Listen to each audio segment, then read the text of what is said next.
Radio Sucesos 101.7 FM presenta su noticiero Sucesos con Milton Pérez y Verónica Larrea. Un periodismo libre para una democracia plena.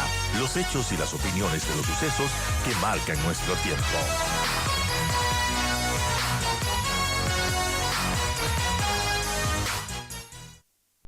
Y yo doy la bienvenida a Stephanie Macías, consultora política. Stephanie estuvo en Estados Unidos, la vi en redes sociales, siguiendo de cerca las elecciones del día de la jornada del martes, que dejó una victoria importante de Donald Trump en su regreso a la Casa Blanca. Hola Stephanie, ¿cómo estás? Buenos días. Hola, buenos días.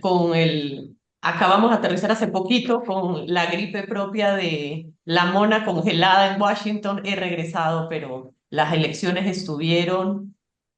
de- Quiero decir algo.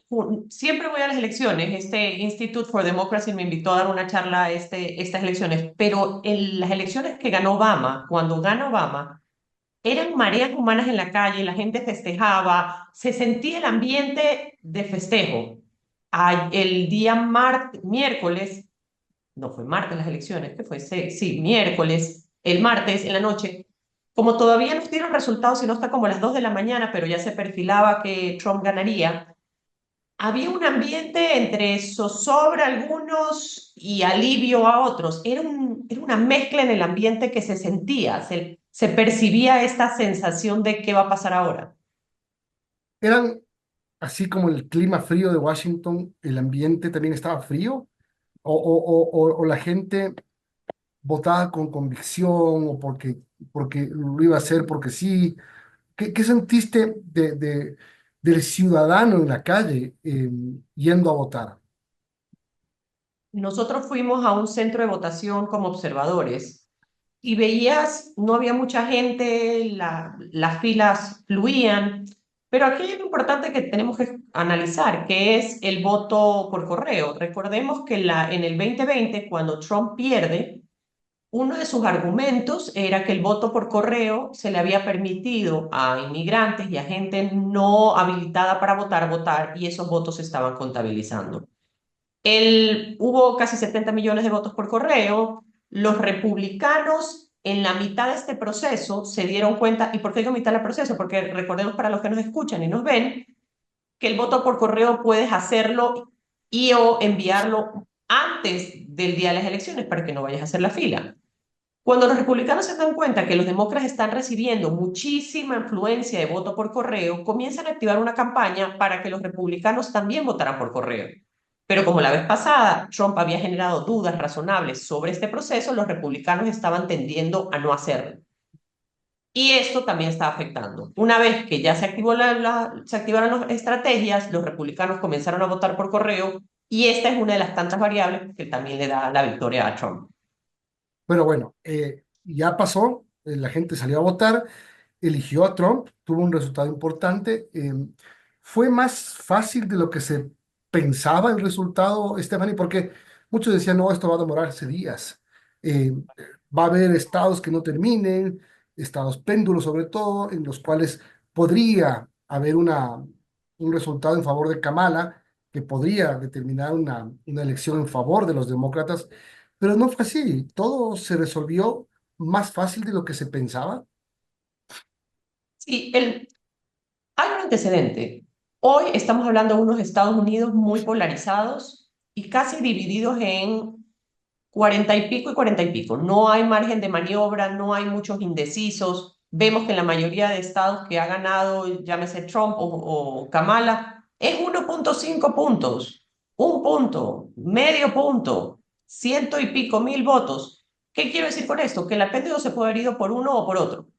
Fue rápido, sí, fue rápido porque los márgenes sí permitieron que haya una victoria enseguida. No fue como la vez pasada, cuando fue 2020 Biden-Trump, que habían 180.000 votos. En el caso de las elecciones anteriores, cuando Al Gore pierde contra Bush, eran 50.000 votos.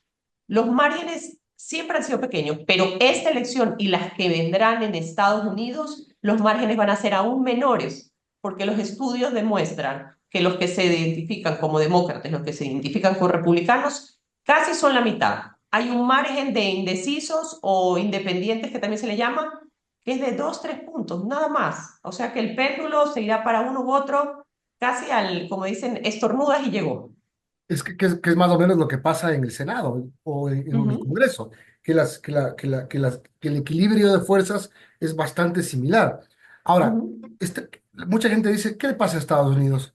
Escogen a un presidente que tiene 40 procesos legales abiertos, es un presidente que tiene incluso cuestionamientos morales, es un presidente que si te pones a acordar lo que pasó en enero de 2021, cuando perdió las elecciones y cuando iniciaba ese año con una revuelta inédita en Estados Unidos, pudo más el malo conocido que el socialista por conocer.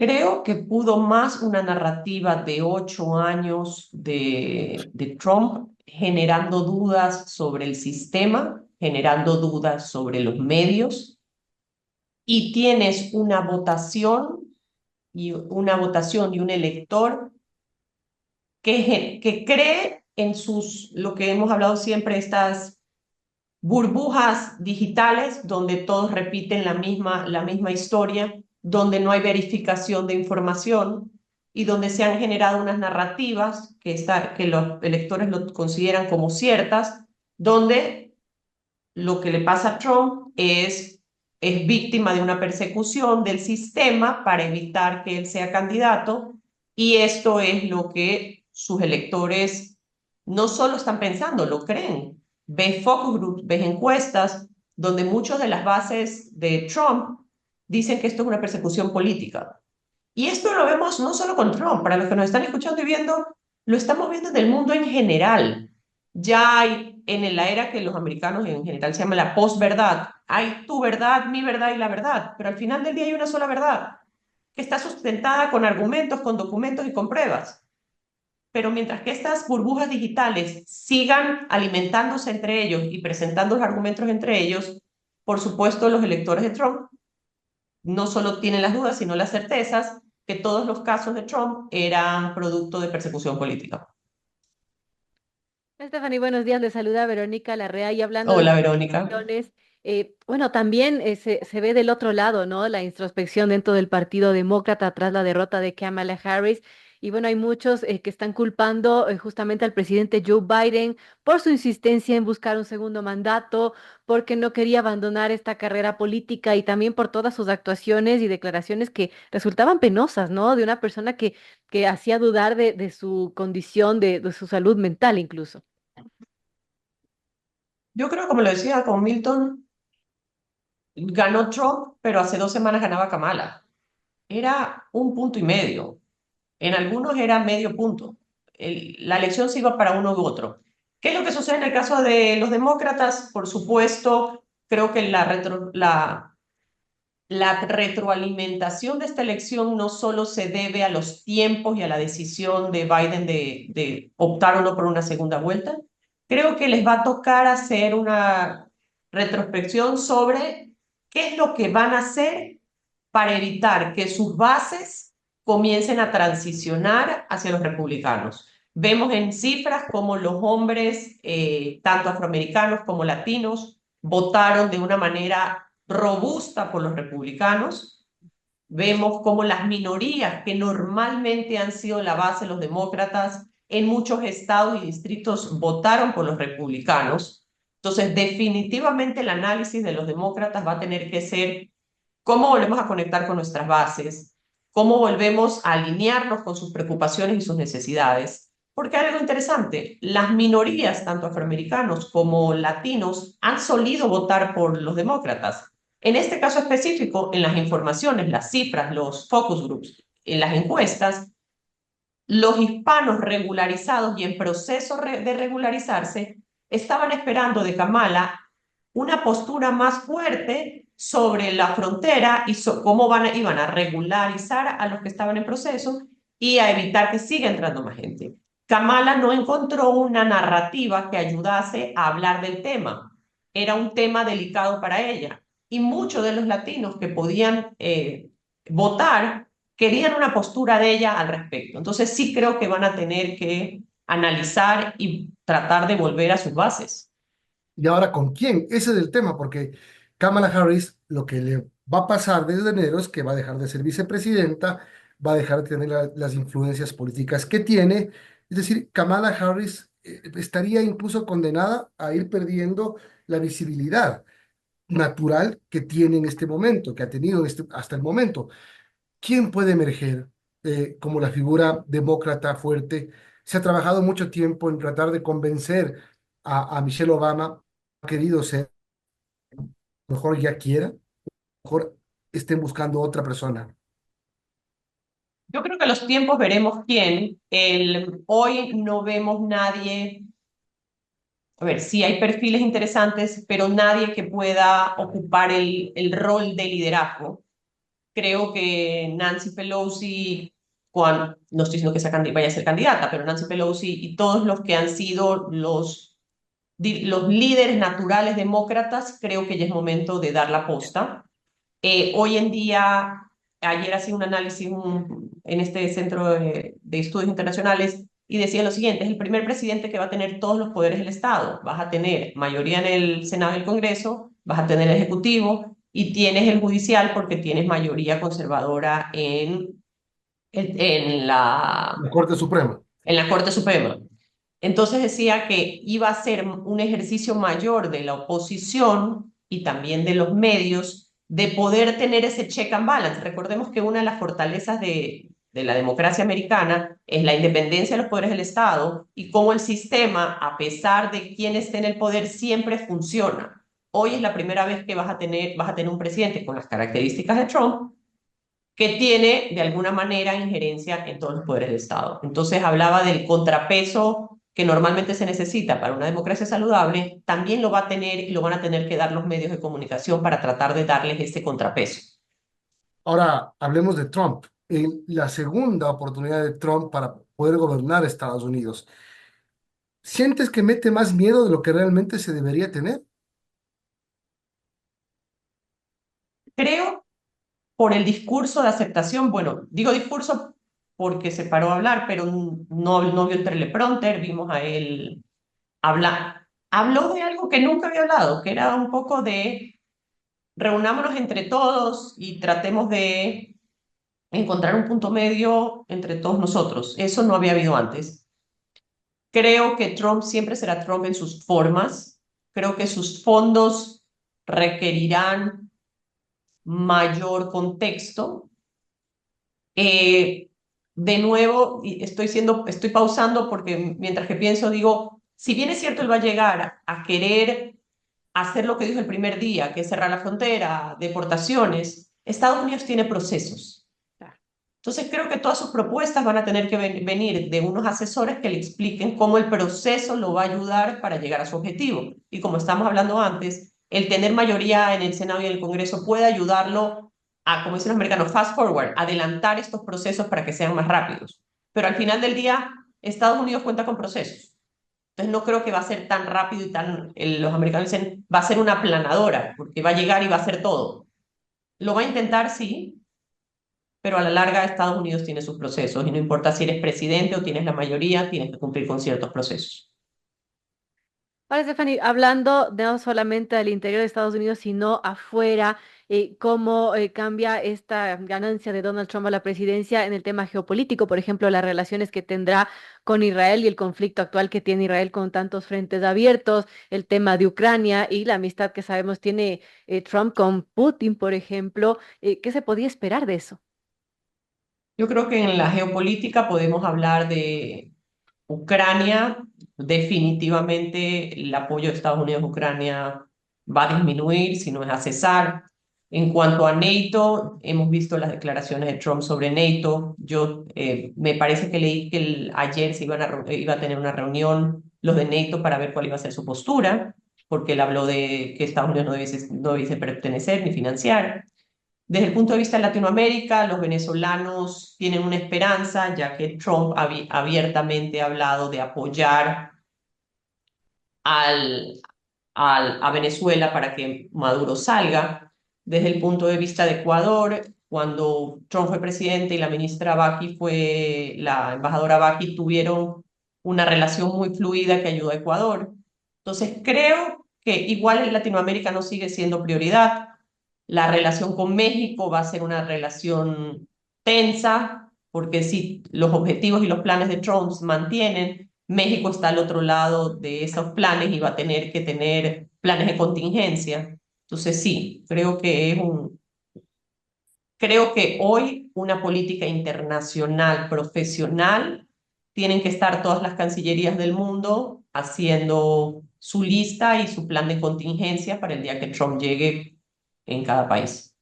Claro, el tema Ecuador, por ejemplo, yo decía hace un momento que tenemos una gran palanca que es Ivonne Baki, porque Ivonne Baki es amiga personal de Donald Trump y ya demostró con algunas gestiones que fueron así cuando fue el primer gobierno de Trump. Sabemos que Baki ya deja la embajada de Francia. Lo más lógico sería que vuelva a Estados Unidos para retomar cosas que se quedaron pendientes, que con los demócratas no es que avanzaron mucho. Definitivamente. Yvonne, la embajadora Baki también trajo, se recuerdan el Miss Universo cuando estaba de ministra de Comercio Rusia. Exterior. Ujú, Entonces sí, creo que definitivamente tener una llegada directa hacia el mandatario es importante. Creo que también es importante, como hablamos, que cada cancillería tenga el listado de sus prioridades, de sus necesidades, entender cuál va a ser su margen de maniobra y cuáles van a ser los objetivos planteados.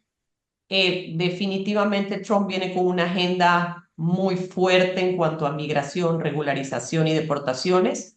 Creería yo que desde el punto de vista de la Cancillería tendría que comenzar a evaluar cuántos indocumentados más o menos tenemos registrados que están en Estados Unidos y cuántos más o menos vas a tener de regreso, porque si la propuesta de Trump es cierta, las deportaciones van a ser masivas y Latinoamérica en general va a recibir masivamente deportados. Ahora, analizando el voto que tuvo Trump, por ejemplo, obviamente mayoritario en hombres, 54% de hombres votaron por Trump, mientras el 44% votó por Kamala. La religión también, los cristianos no católicos fueron la mayoría que votaron por Trump, mientras los judíos fueron la mayoría quienes votaron por Kamala Harris. El grupo racial blanco fue el que más vota por Trump y los negros en su mayoría votaron por Kamala Harris. Eh, Ujú. con estos indicadores, se puede pensar que el conservadurismo estadounidense prevalece. Sí, y tenemos que recordar que las comunidades conservadoras, los evangélicos, los mormones, los Amish, no solo son unas comunidades creyentes, sino que son unas comunidades organizadas.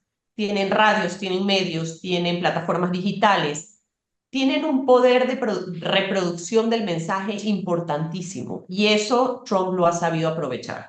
En el caso de Pensilvania, que es la joya de la corona, porque ningún presidente demócrata, ningún candidato demócrata ha llegado a la presidencia sin Pensilvania, Trump logró que los Amish fueran a votar por primera vez en la historia. Eran aproximadamente 150,000 votos adicionales a Trump.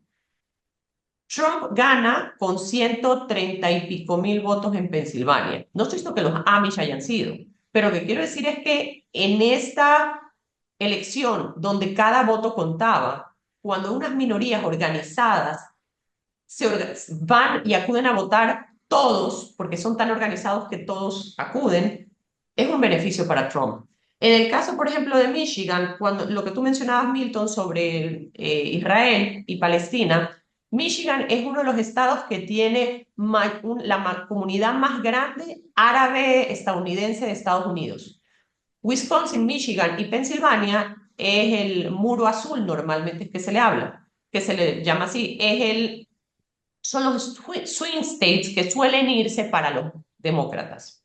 En el caso de Michigan, la ciudadanía, esta comunidad descontenta por cómo la administración de Biden ha estado apoyando a Israel, esta comunidad grande árabe estadounidense, se organizó y fue uno de los causales por los cuales Michigan gana Trump 50 versus Kamala 48%. Ojo, solían votar por los demócratas. Recordemos, Wisconsin, Michigan y Pensilvania suelen irse hacia los demócratas, en este caso específico, se fueron para republicanos. Bien, Stephanie, gracias por habernos acompañado hoy con este análisis importante. Ya te vamos a invitar nuevamente para ya volver a tierra, a nuestro país, lo que está pasando y lo que va a pasar hasta febrero del 25. Stephanie Macías, un abrazo, gracias. Un abrazo, buenos días con todos.